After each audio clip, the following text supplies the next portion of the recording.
दोस्तों, मैं अपने सारे आम फेंक दूंगी। क्या करूं दोस्तों, परेशान हो गई हूं। क्या करूं दोस्तों, इतनी अच्छी क्वालिटी के आम हैं, लेकिन मार्केट ले जाती हूं तो इन्हें कोई भी नहीं पसंद कर रहा है, क्योंकि मेरे आम की फसल लेट हुई थी और अब कोई आम खाना पसंद भी नहीं कर रहा। ये देखो दोस्तों, मैं आपको आम काट के दिखाती हूँ।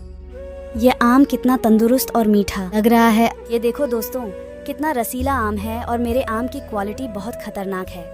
अभी के लिए अलविदा दोस्तों, मिलेंगे नेक्स्ट वीडियो में।